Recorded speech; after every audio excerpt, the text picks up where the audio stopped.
Perfecto. Como les estaba diciendo, nosotros vamos en la sesión número 4. Las personas que son nuevas, creo que hay un par de personas que es primera vez que ingresan a esta sesión, les cuento que en su cuenta Premium ustedes pueden encontrar las clases grabadas mías, del profesor David, del profesor Julio, ¿ya? Así que ustedes pueden encontrar las clases grabadas anteriores a las que ya hemos visto, ¿ok? Así que para que se puedan poner al día. Daniela, bienvenida, bienvenidos. Buenas noches, Johans, Carlos, buenas noches todos. Alejandra, bueno, si alguien le puede escribir, hola Evelyn, buenas noches. Si alguien le puede, hola Roxana, bienvenida. Si alguien puede escribir, por favor, se lo agradezco en el chat, que las personas que no me escuchan, por supuesto, tienen que salir de Zoom y tienen que volver a ingresar, ¿ya? Y por favor, y por supuesto, activar el audio, ¿ok? Comencemos entonces. ¿Dónde nos encontramos hoy día? Bienvenida a las personas que se nos integran hoy día a clases. ¿Ya? Tenemos hoy día, nosotros estamos en la sesión número 4 que trata sobre el individuo en el tránsito. ¿Ok? Aquí nosotros vamos a ver algunas preguntas, vamos a analizar unos temas y contenidos importantes de este tema que tiene que ver con el tema del consumo de alcohol. Vamos a hablar sobre la ley Emilia, claro, vamos a hablar sobre la ley Emilia y recuerden que todas las preguntas que tienen que ver con el tema del alcohol en la conducción, en el examen valen doble puntaje. Por lo tanto, es muy importante que usted tenga muy claro ese tema, ¿ok? Para que no se vaya a equivocar. Muy bien. Mañana doy mi prueba teórica y práctica. Carolina, que te vaya súper bien, ¿ya? Así que mucha concentración. Recuerda visualizar lo que vas a hacer durante el día, cómo vas a dar tu clase práctica. Mucha tranquilidad y siempre recuerden muy bien, en el examen teórico, lean bien las preguntas. Ahí está la clave, leer bien las preguntas y las alternativas. Recuerden que eh, hay muchas personas que se equivocan en el examen solamente por leer mal, ¿ya? ¿Y por qué leemos mal? Muchas veces por ansiedad, por nerviosismo. Así que tranquilos, respiración y relájese. Y conteste muy bien. Wendy, buenas noches. Ok, Carolina. Y dice, Roxana, tengo el 5 de mayo. Perfecto, Roxana. Tenemos harto tiempo para estudiar todavía. Vamos que se puede. Vamos a dejar de proyectar y voy a proyectar la clase igual. Muy bien, perfecto. Miren, este tema, como nos ha tocado temas anteriores, es un tanto extenso. Ya hay algunos contenidos en este tema que tienen que ver con algunos ejercicios visuales y tienen que ver con algunos ejercicios que en el fondo necesitan más tiempo para que tú los puedas analizar. Esos ejercicios yo te los voy a dejar y te voy a decir cuáles son para que tú puedas hacerlos después en tu estudio personal, porque si lo ponemos a hacer ahora en clases, se nos va a ir toda la clase y no vamos a alcanzar a llegar a las partes importantes, ¿ok? Les cuento cómo yo puedo estudiar en la página de Práctica Test. Recuerde que usted ingresa a nuestra página practicatest.cl. Vamos a la sección que dice temarios, usted aprieta ahí. Luego usted se va al temario clase B, ahí, y aquí aparecen todos los temas del libro del conductor. Y desde aquí nosotros estudiamos. Nosotros nos vamos ahora al individuo en el tránsito y ponemos leer temario. Y desde aquí estudiamos todas nuestras clases. ¿Ok? Así que yo ingreso como invitado y vamos a comenzar entonces la clase. Por favor, si alguien le puede escribir a Alejandra en el chat, que por favor vuelva a ingresar, por favor. Ok, comencemos. El tema, el individuo en el tránsito. En este tema nos centraremos en la figura del conductor del vehículo al que la licencia B habilita a manejar. Trataremos aquellos factores que inciden negativamente en las capacidades del conductor y a qué multas y sanciones se enfrenta por la comisión de delitos al volante. Por último, identificaremos los efectos, entre otros, que produce la fatiga, la somnolencia, el estrés o el alcohol en el organismo del conductor. Muy bien, la conducción del vehículo implica grandes exigencias. ¿Por qué ocurren los accidentes? Comúnmente al conducir las personas olvidan las limitaciones y capacidades humanas, aunque pueda sonar exagerado. Por esta razón, es muy importante que usted esté consciente del actuar de las personas desde el inicio de su formación como conductor. Para ello, los conocimientos que se entregan aquí son fundamentales. Según las estadísticas, atención, preguntas de examen, señalan que los conductores principiantes tienen 10 veces más accidentes que los experimentados. Al menos una vez en su vida, las personas se ven involucradas en algún accidente con víctimas. Espero, esto es una estadística, pero por supuesto espero que ustedes nunca se vean involucrados en un accidente. No ser partícipe, a lo mejor la forma de involucrarnos va a ser ayudando a otra persona, ¿ok? Puede ser así, pero espero que en este caso no sea el caso. Las percepciones visuales deben originar decisiones seguras. ¿Qué quiere decir esto? Que, por ejemplo, para adelantar un vehículo es necesario que nuestro cerebro juzgue la longitud de la distancia del adelantamiento y si el espacio disponible es el adecuado. Por supuesto, todo lo que tiene que ver con nuestras percepciones de alguna forma nos hacen tomar decisiones y las decisiones las toma el conductor. Por lo tanto, tenemos que ser conductores que de alguna forma privilegien la seguridad ante todo. Sentido común y buen juicio y responsabilidad. En muchos casos son el factor decisivo, pues las reglas no necesariamente determinan cómo resolver diversas situaciones y cómo actuarán los otros conductores y usuarios en las vías. ¿Qué quiere decir esto? Que fíjese que cuando uno conduce y sale a la calle a conducir, el libro del conductor no tiene todas las respuestas a las cosas que nos pasan en la carretera. Nos pasan un montón de cosas, ¿ya? Desde un pajarito que se atravesó mientras íbamos conduciendo, hasta cómo actuar en ciertas decisiones que nunca dijo nada el libro del conductor, ¿ya? Por lo tanto, sentido común y buen juicio, evitar dañar al otro, conducir de manera segura y, por supuesto, ser una persona amable ante todo.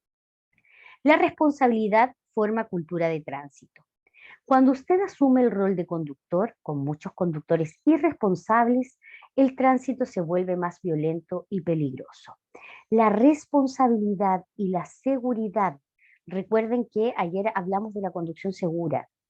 La responsabilidad, de alguna forma, nosotros podemos estar súper confiados que manejamos y conducimos bastante bien, pero no sabemos con lo que nos vamos a encontrar en la carretera. Por lo tanto, tenemos que ser responsables y formar conductores con una cultura y educación vial, por supuesto, acorde a los tiempos que estamos viviendo hoy día. Atención, ahora vienen algunos ejercicios que es acompañar a un conductor en su viaje, que es muy bueno que ustedes lo puedan repasar después. Luego vamos a ver algunas perspectivas visuales, ya que también es bueno que lo repasen después, porque son algunos ejercicios que ustedes tienen que repasar, ¿ok? Llegamos a la capacidad visual. Eh, llegamos a la capacidad visual. Alguien me pregunta si le sirve para la clase A2. La verdad es que no creo que te sirva. Nosotros estamos sacando licencia clase D. Es probable que hayan algunos temas que son parecidos, ¿ya? Pero no todos los temas son parecidos a la persona que me preguntó, ¿ok? No todos los temas son iguales, para que usted lo sepa. Muy bien, capacidad visual. Ver correctamente diversas situaciones al conducir es muy complejo. De noche, con lluvia, de día, con el sol de frente, hasta factores que parecen simples como vidrios limpios, influyen en la capacidad visual. Por ejemplo, con el ejemplo anterior. En la adaptación del ojo a los cambios. La vista humana requiere un determinado tiempo para adaptarse a cambios bruscos de luminosidad o ausencia de ella. Todos sabemos que cuando nos enfoca una luz de frente, nosotros tendemos a escandilarnos. Eso hace que nuestra visión quede, tengamos una situación de ceguera temporal de milisegundos. A todas las personas nos pasa, porque nuestra visión se tiene que adaptar. ¿Qué es la ceguera real temporal? Se puede producir al mirar directamente y por tiempo prolongado los focos de los vehículos. Los focos de los vehículos son bastante molestos, sobre todo cuando conducen con luces altas, ¿ya? Por lo tanto, tenemos que estar preparados frente a estas situaciones porque hay conductores que no bajan las luces cuando tienen que bajarlas. Por lo tanto, hay que estar preparados. La ceguera real temporal te deja con una capacidad de visión de 0%, y eso es pregunta de examen, ¿ya? Pero solo unos milisegundos, que el ojo, la visión se bloquea por unos milisegundos con una ceguera real temporal de 0%. Conducir en un túnel puede ser muy complejo al salir de este, pues el ojo requiere un tiempo antes de ver con máxima nitidez. A todo nos pasa también que cuando vamos conduciendo en la oscuridad, de repente salimos a la luz y por supuesto también nuestro ojo se tiene que adaptar. ¿Ok? Personal o animales en la vía, en ocasiones puede ser muy difícil visualizar nítidamente a personas o animales en la vía debido a las condiciones de visibilidad y especialmente al tiempo que requiere el ojo para adaptarse a los cambios lúmicos. Conviene saber que un abrigo oscuro refleja solo el 5% de la luz, la ropa blanca un 80% de la luz y los materiales reflectantes entre un 90 y un 98% de la luz. Por lo tanto, atención con esos datos, que son datos duros y son preguntas de examen, ¿ok? No lo olviden. Por lo tanto, fíjense la importancia que es tener un chaleco reflectante cuando tenemos algún desperfecto en nuestro vehículo, lo importante que es ponerlo, porque cuando tenemos un desperfecto tenemos que estar visibles a los demás. Así que es muy importante tenerlo. La percepción selectiva. ¿Qué es la percepción selectiva? Y esto también es pregunta de examen. El cerebro selecciona estímulos o información al conducir debido a la gran cantidad de estímulos a los cuales se expone un conductor.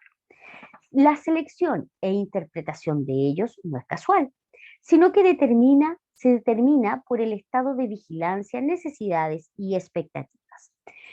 Se los voy a explicar con palabras simples. La percepción selectiva tiene que ver que cuando nosotros vamos conduciendo, hay un montón de estímulos en el espacio, en el entorno, podríamos decir. Están los pajaritos, hay edificios, hay otros conductores, hay peatones, hay ciclistas, hay muchas cosas que interfieren en nuestra conducción. La percepción selectiva es cuando nuestro cerebro selecciona lo que es necesario para conducir. ¿Por qué? Porque si se cruza un pajarito y hace un nido y tiene un nido en un árbol, el que va conduciendo generalmente no mira el pajarito ni el nido en el árbol. No, porque la percepción selectiva hace que nuestro cerebro se acomode a la carretera, al vehículo que va adelante, a tener cuidado con el peatón que va a cruzar la calle, a tener cuidado con el vehículo que viene atrás. Entonces, la percepción selectiva selecciona realmente lo que es necesario para la conducción. ¿Ok? A eso se refiere. Espero haber explicado de manera clara. Por eso, mira, Aldo, qué buena. Por eso hay que estar lúcido, claro que sí. Porque una persona que está bajo los efectos de las drogas o el alcohol pierde esta percepción selectiva. Muy bien. Acá tenemos un ejercicio que se los dejo de tarea para que ustedes lo puedan realizar después, ¿ok? La visión directa y la visión periférica. La visión periférica junto con la visión directa se complementan en un efecto de compenetración, es decir, se descubren las cosas con la visión periférica y se reconocen con la visión directa. La visión periférica entrega al menos un campo visual de 180 grados. Los conductores experimentados utilizan mucho más la visión periférica que los inexpertos. ¿A qué se refiere? La visión periférica es igual a esta flecha morada que tenemos encima podría decir, de la conducción, ¿ok? Que es la flecha que está arriba. La visión periférica es cuando nosotros somos capaces de ver muchas más cosas que solamente el camino en el cual yo estoy conduciendo. Una persona que recién está manejando pierde un poco esta visión periférica y se centra más en la visión directa, que es mirar hacia adelante el auto que va adelante, el auto que va al costado y solamente miro hacia adelante. Un conductor experimentado ya ve un poco más, no solamente ve con la visión directa, sino que además puede mirar un poco hacia los costados, puede ver que quizás hicieron un nuevo supermercado, que más allá hicieron nuevas casas, y el conductor experimentado se da más cuenta de cosas que pasan. No, por supuesto, con tanto detalle, pero sí la visión periférica te permite ver un poco más. Las personas que recién aprenden ocupan mucho más la visión directa, porque por supuesto están concentrados en su vehículo y en lo que va pasando con el vehículo de adelante, atrás y a los costados. ¿Ok? Lo ideal es conducir con estos dos tipos de visiones, porque acá dice, la visión periférica junto con la visión directa se complementan en un efecto de compenetración, lo que quiere decir que tenemos que aprender a usar estos dos tipos de visión para tener una conducción más efectiva. ¿Ok? Muy bien. Vamos ahora. El efecto túnel. Al aumentar la velocidad, el campo visual disminuye. Pues al ir más rápido, usted fija mucho más su visión. Es decir, comienza a privilegiar la visión directa en desmedro de la visión periférica. La visión de túnel también aparece en situaciones de estrés. Cuando hablamos de la visión de túnel, no quiere decir que uno va dentro de un túnel, ¿ok? La visión de túnel significa, imagínate un túnel que es algo que está directo hacia adelante, que uno ve solamente hacia adelante y no tiene esta máxima visión periférica, solamente estamos mirando hacia adelante. ¿Cuándo ocurre esto? Cuando uno conduce a exceso de velocidad, porque cuando uno conduce a exceso de velocidad va tan concentrado mirando hacia adelante que se produce esta visión de túnel. También dice acá que se produce en situaciones de estrés. Cuando una persona está muy angustiada, está con un estado emocional bastante malo, podríamos decir, por supuesto que es una persona que se concentra en la conducción con esta visión que se encasilla en un túnel, ya podríamos decirlo así.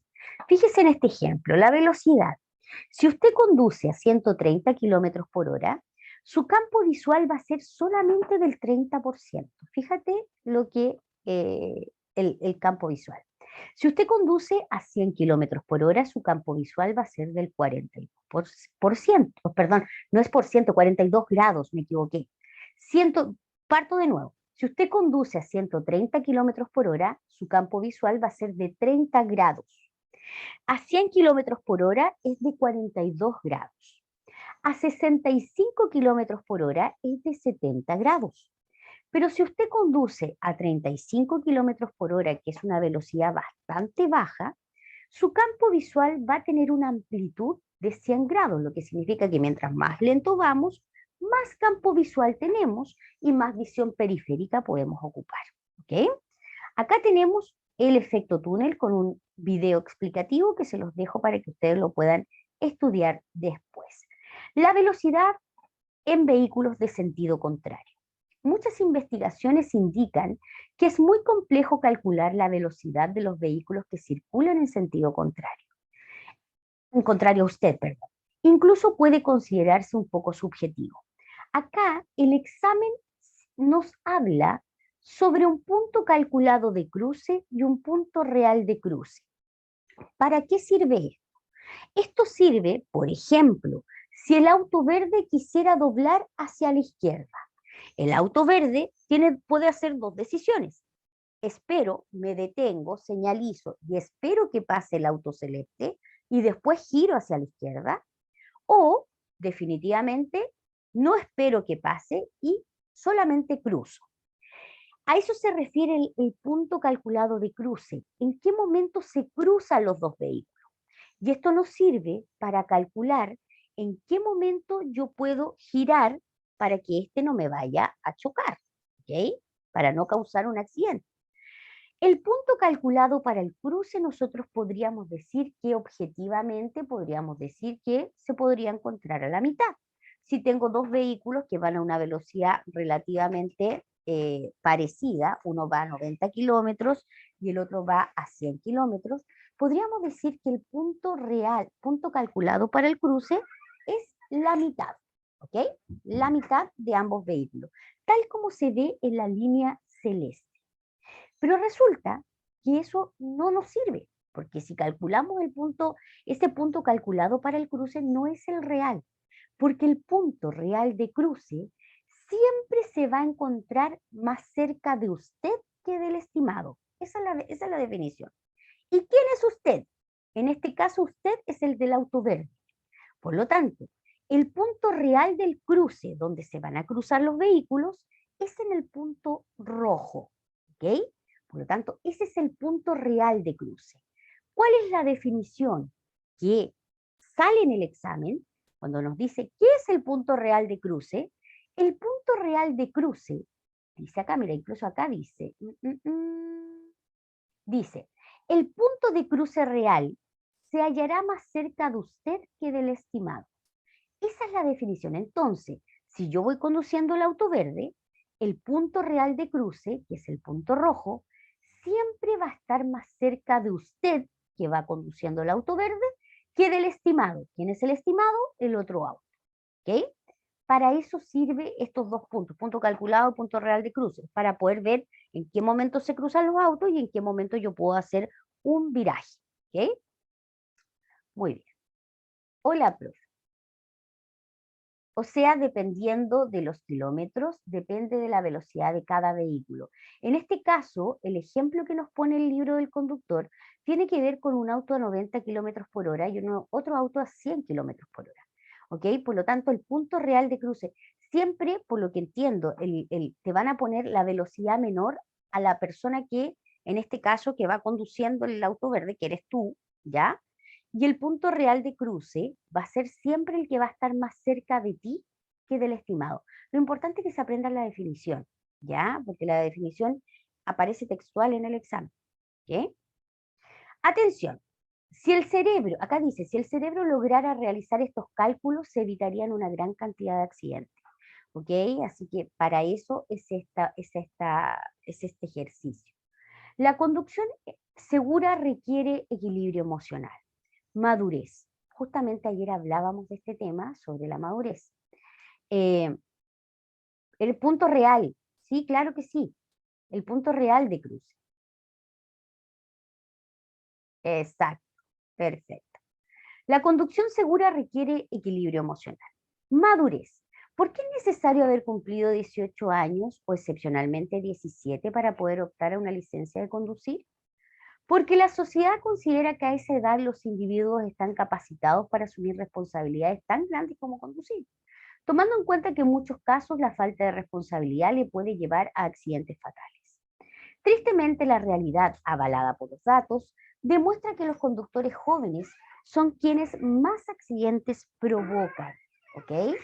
Atención, acá dice que la sociedad dice que una persona con 18 años tiene la madurez suficiente para conducir, pero esto nos dice el libro del conductor y esto es lo que sale en el examen y esto es lo que hay que aprender. ¿Ok? Pero en realidad, ya esto no sale en el examen, esto se los voy a contar yo. Los neurólogos hablan de que la madurez de una persona se alcanza casi en esta era que vivimos ahora a través de alrededor de los 24, 25 años. Por lo tanto, quizás en algún momento esto se va a modificar.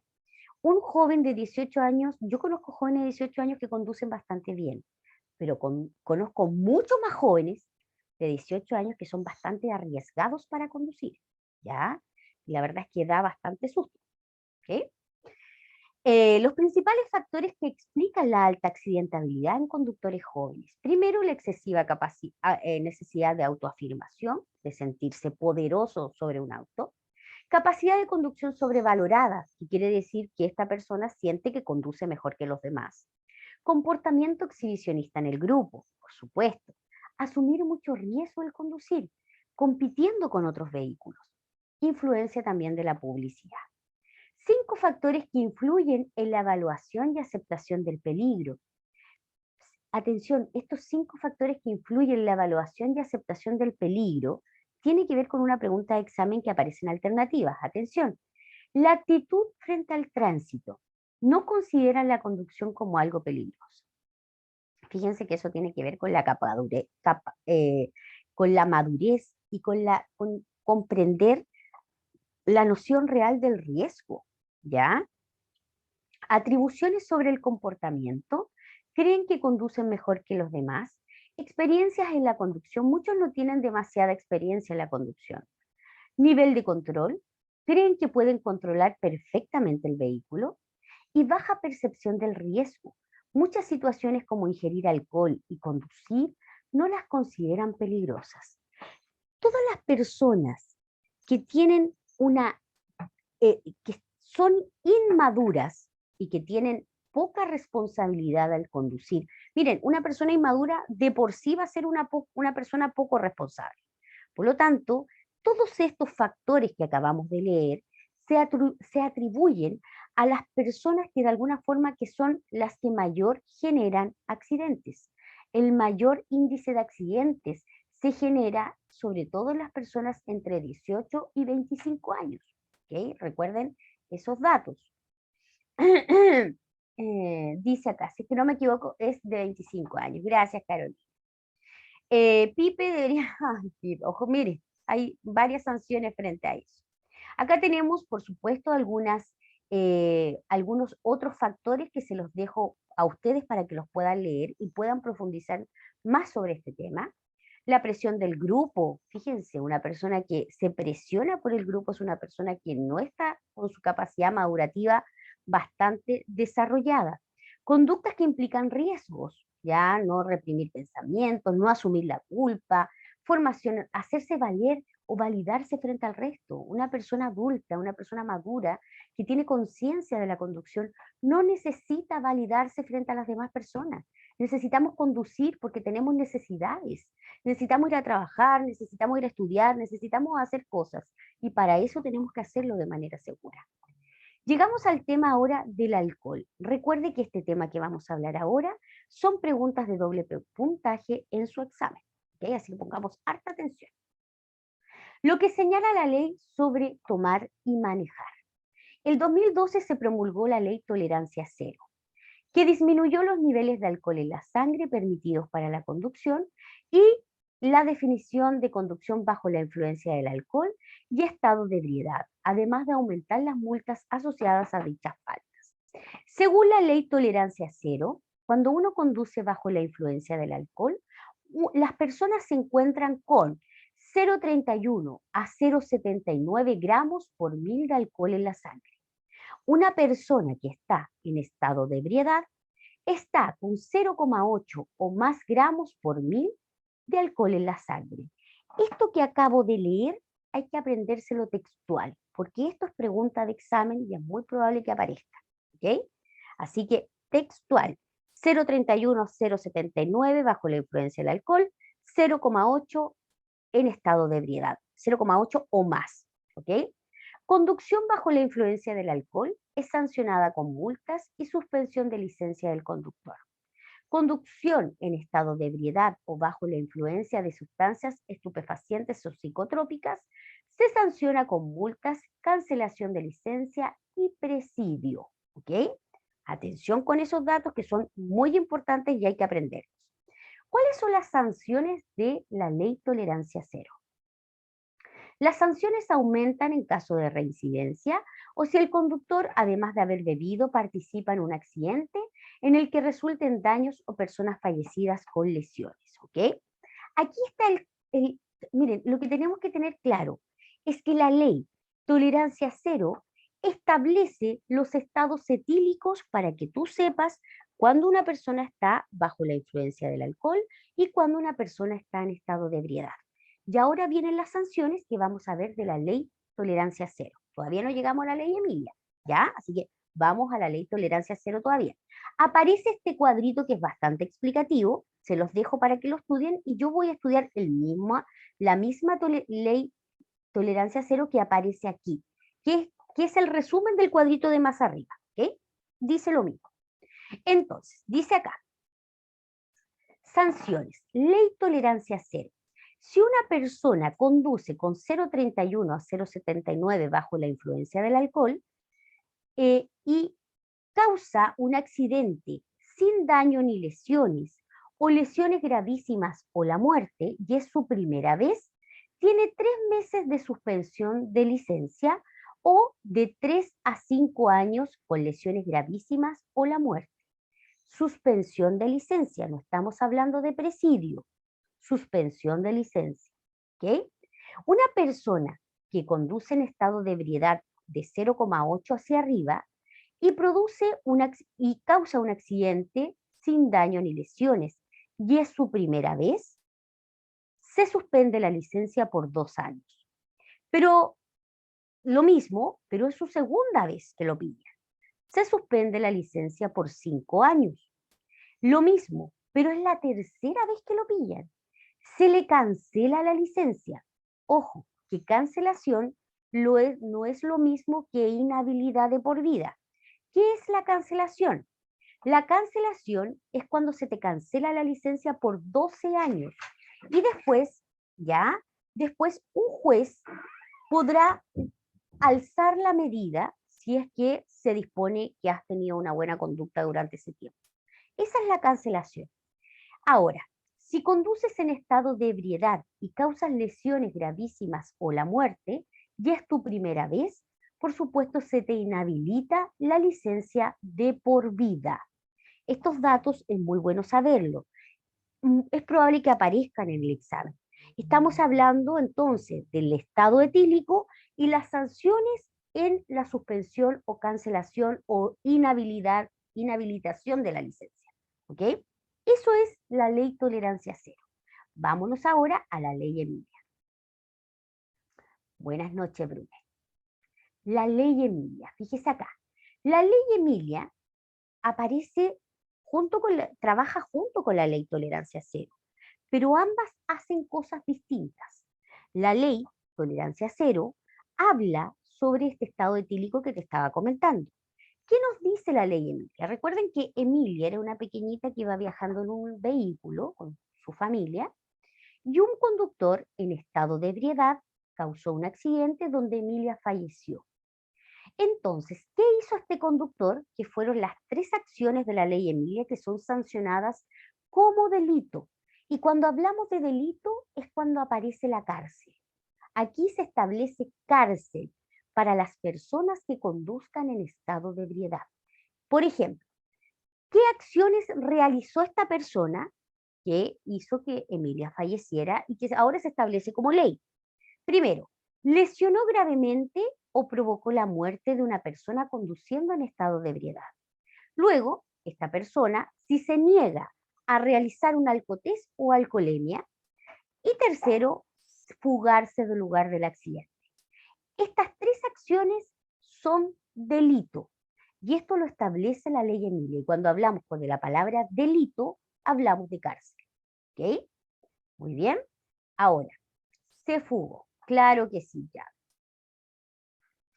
Brunel dice, hoy día pasé el examen con 37 puntos. Gracias, profe, desde Puerto Montt. Bien, felicidades. De parte de todo el equipo de Práctica Test te mando un tremendo abrazo y gracias por confiar en nosotros, gracias por estudiar con nosotros y por supuesto estamos muy felices por ti. Así que te vaya súper bien en el práctico, a, a practicar nomás, que se puede. Muy bien, felicitaciones, Bruno. En caso de siniestro vial, ¿qué quiere decir eso? Siniestro vial es cuando uno ve un accidente o se ve involucrado en un accidente. ¿Okay? A lo mejor yo no choqué, pero vi que a alguien le pasó algo y voy a prestar ayuda. Debo detener la marcha, debo prestar ayuda al que fuese el posible afectado, debo dar cuenta a autoridades del hecho. ¿Okay? Eso es lo que debo realizar. De no cumplir estas obligaciones, el conductor comete el delito de fuga del lugar del accidente, aunque no haya consumido alcohol. ¿Ok? Atención con este tema del siniestro vial. Eso es lo que debemos hacer como conductores. Vámonos a ver las penas de cárcel de la ley Emilia. Aquí yo me voy a detener un momento porque es muy bueno que yo les explique que la ley Emilia establece penas de cárcel solamente a los conductores que causan muerte o lesiones graves en estado de ebriedad, no en, en, no bajo la influencia del alcohol.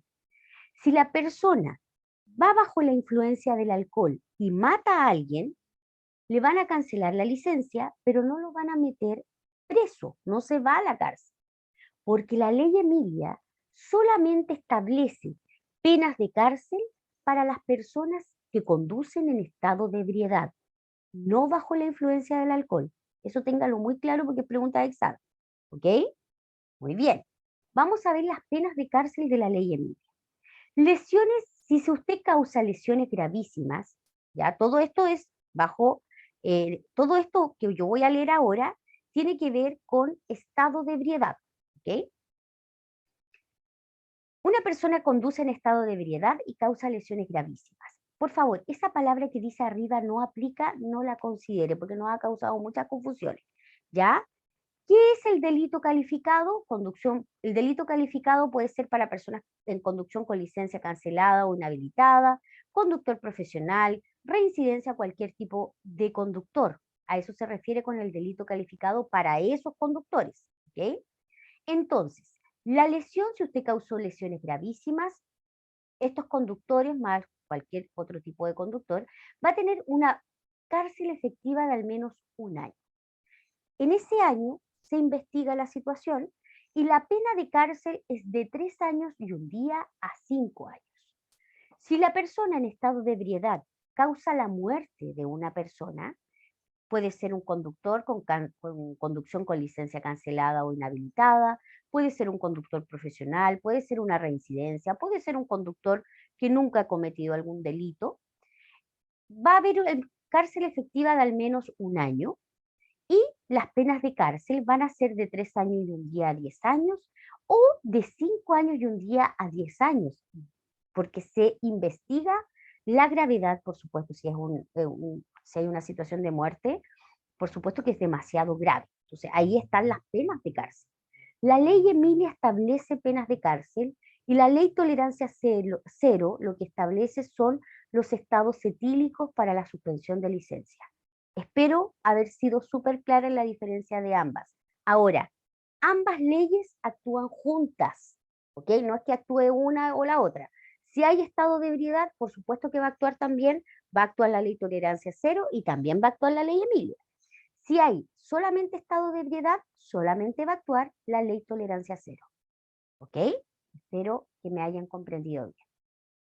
Cuando se ingiere alcohol, aumentan las infracciones a las normas de tránsito por dos motivos.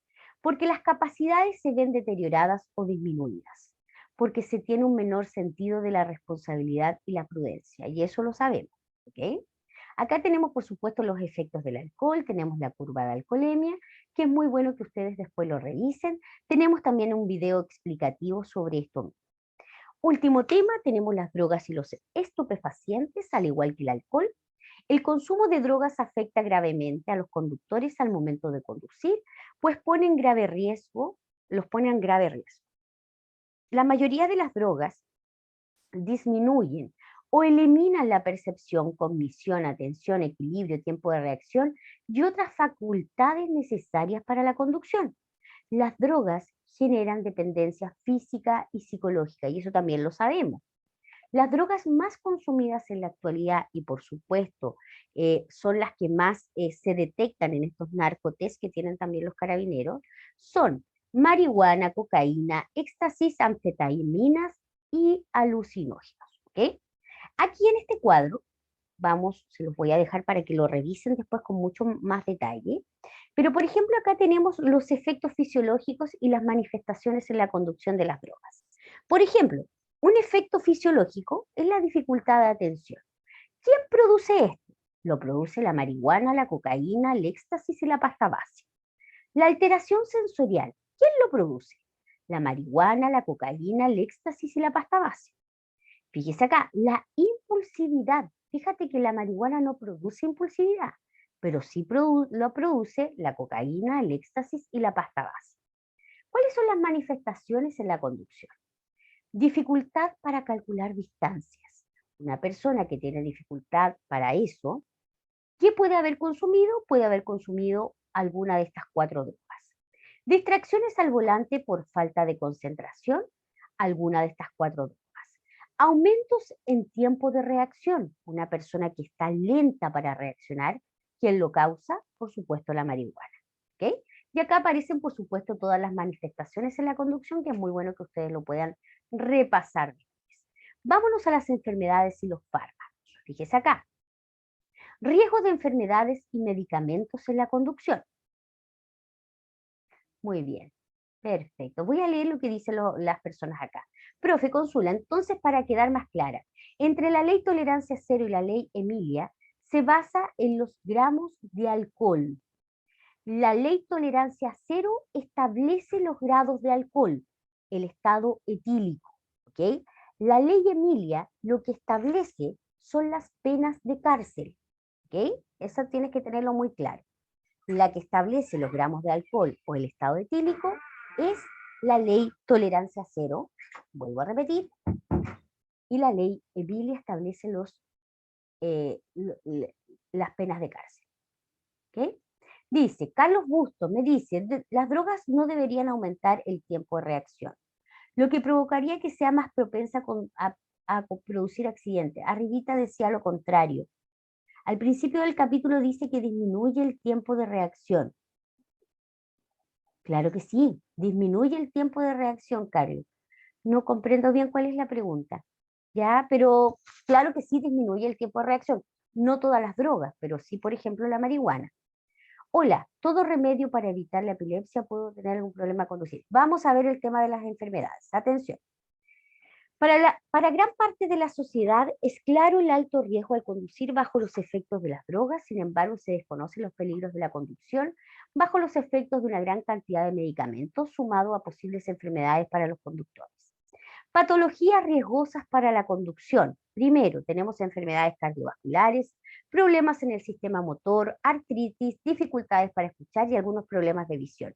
Estas enfermedades, de alguna forma, hacen que sean patologías riesgosas para la conducción, porque en algún momento, si no estás con tratamiento, esto te puede volcar a una crisis que puede, imagínate, vas conduciendo, ¿ya? La verdad es que puede ser bastante letal. ¿Cuáles son las enfermedades que afectan la conducción? Fíjese acá. Enfermedades cardíacas, hipertensión arterial, arritmia, angina de pecho, infarto, insuficiencia cardíaca.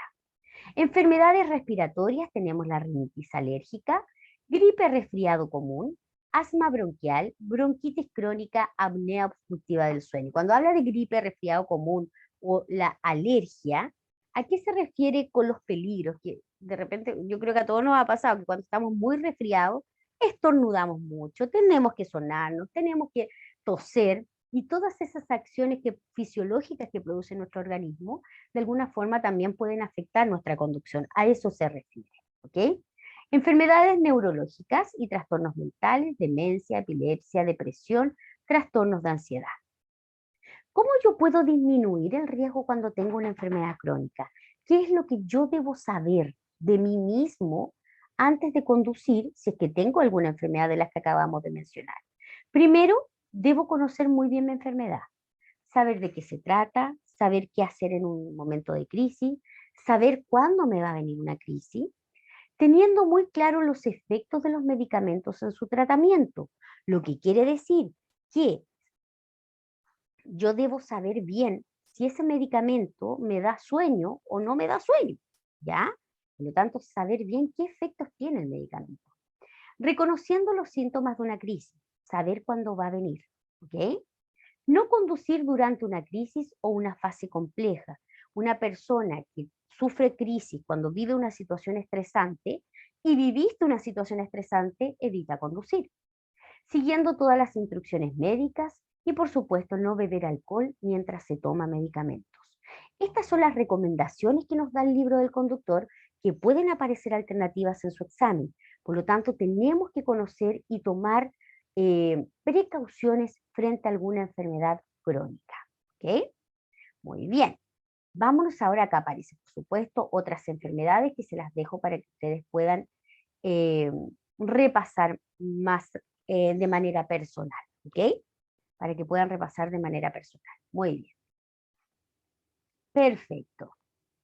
Voy a leer lo que dicen Hola, todo remedio.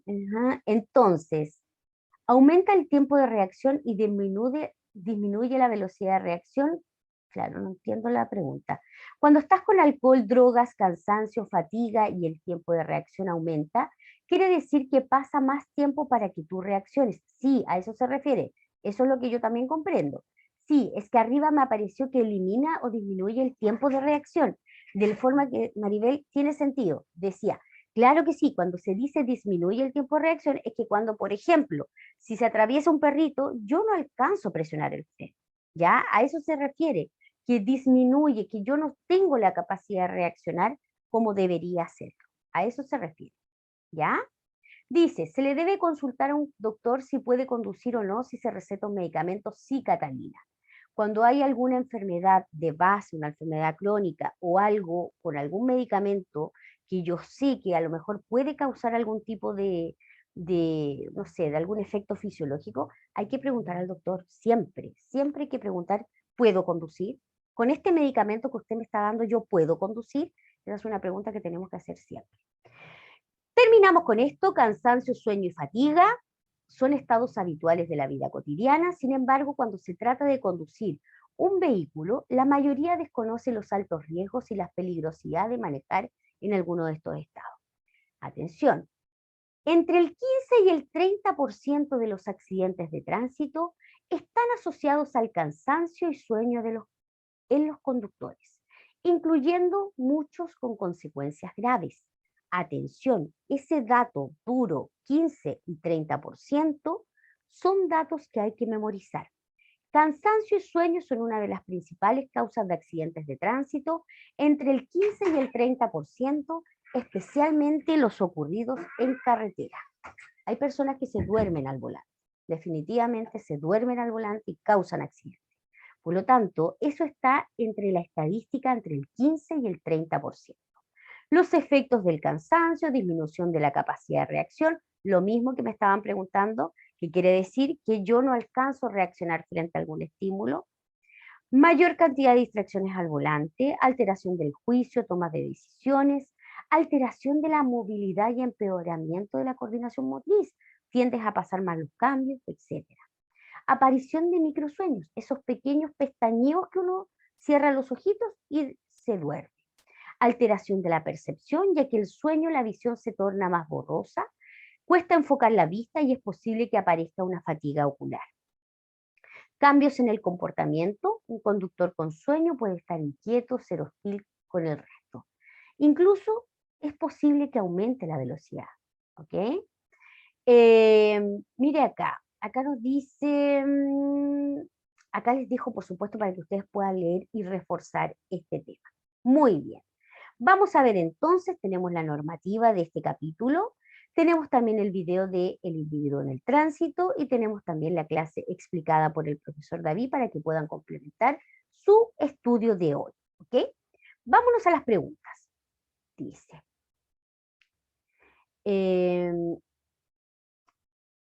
gracias Julio, perfecto. Estoy leyendo lo que... Profe, para hacer el enganche a un vehículo automático sería... Discúlpame ya, te contesto en un momento, tengo que continuar con la clase, ¿ok? Vamos entonces, preguntas de la clase de hoy.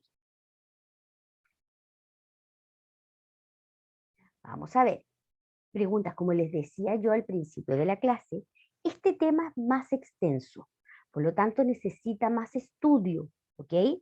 Nosotros repasamos lo fundamental, lo más importante en esta clase, pero también tienes que repasar de manera personal, ¿ok? Vámonos con la primera pregunta. Dice acá, la ley Emilia estableció como delito. Esta pregunta recuerda que es pregunta de doble puntaje. La ley Emilia se estableció como delito. Lesionar gravemente o provocar la muerte de una persona conduciendo en estado de ebriedad. B. Conductores que se niegan injustificadamente a realizar el alcotés o alcoholemia. C. Todas las mencionadas. D. Conductores que se fugan del lugar del accidente. Los leo a ustedes. Perfecto. Recuerda que la ley Emilia, siempre recuerda que la ley Emilia estableció 3 acciones como delito, ¿ya? Y justamente aquí las está mencionando. Lo estoy leyendo a todos. Todos están marcando la letra C. Vamos a ver. Perfecto. Esa es la correcta. Muy bien. La percepción selectiva en la conducción es A. No existe esta percepción en la conducción. B. Es un mecanismo que nos evita ver lo que no esperamos en la vía. C.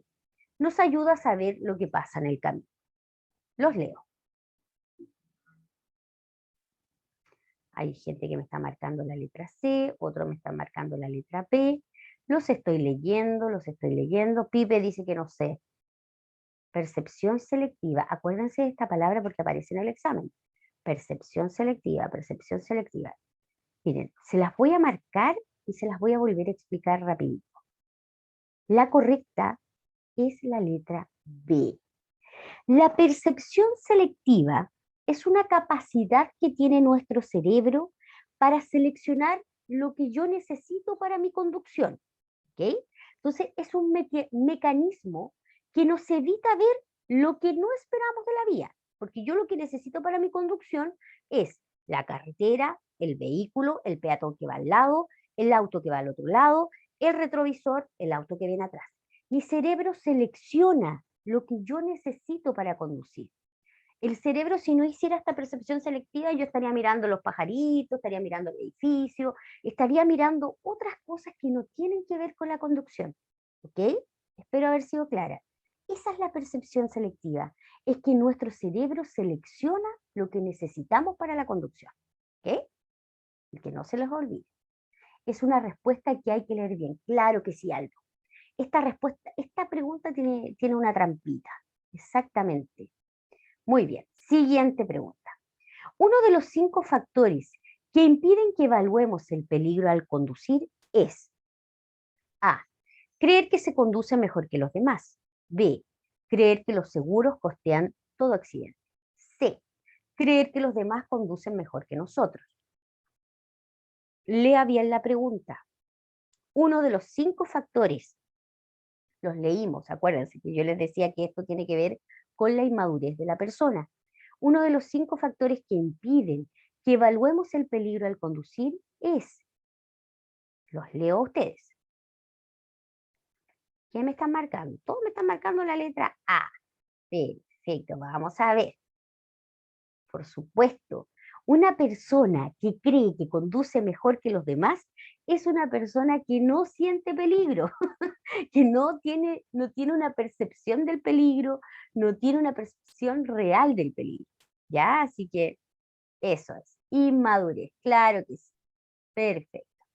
Dice acá, la ceguera temporal nos deja con una capacidad visual de 0 metros, una capacidad visual de 10 metros, una capacidad visual de 3 metros, capacidad visual de 0 metros. Acuérdense que esto lo hablamos. La ceguera temporal, cuando me enfoca una luz alta a los ojos, ¿cómo queda mi capacidad visual? Perfecto.